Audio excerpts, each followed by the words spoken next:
asked Jamie to forward you guys just a letter that the town council received from the state, simply just because I do feel like there's, I mean, just some conservation aspects to the idea of what's going on our beaches in regards to so we have a beach management agreement with the state in regards to the piping plovers. And so we received that letter. I guess all I will say is that we have a workshop coming up before our April 15th meeting. I encourage anyone who has an opinion on this to please come and share it with town council. We're getting a lot of one opinion right now.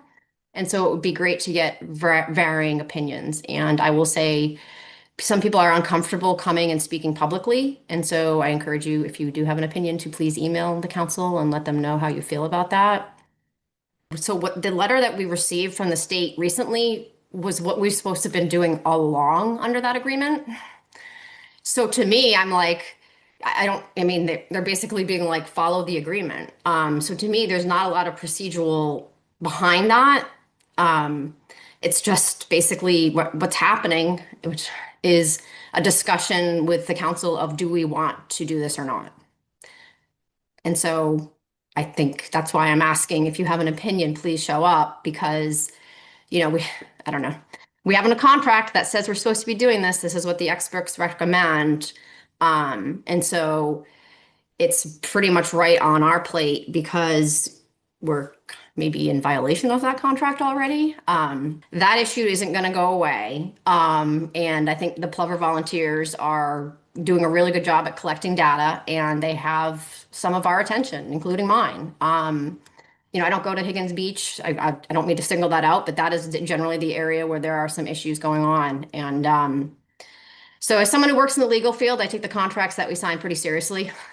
And so, I'm very curious to see how this workshop plays out next month. I'm just curious, was the IFW's letter in response to complaints?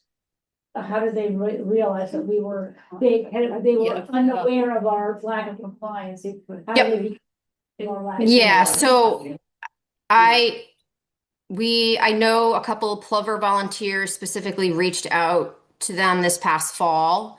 And then two counselors, me and another counselor, were interested in making the changes that they just told us to make.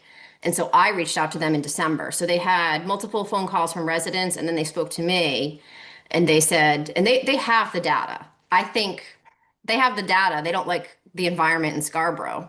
And so they've been hesitant to kind of come back here. But I think now that residents are kind of saying, hey, like, this is changing. I mean, our town has changed so much since 2013.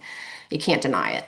And so I think it's the combination of the Plover data, the Plover volunteers, and myself. I think between all of that, they felt like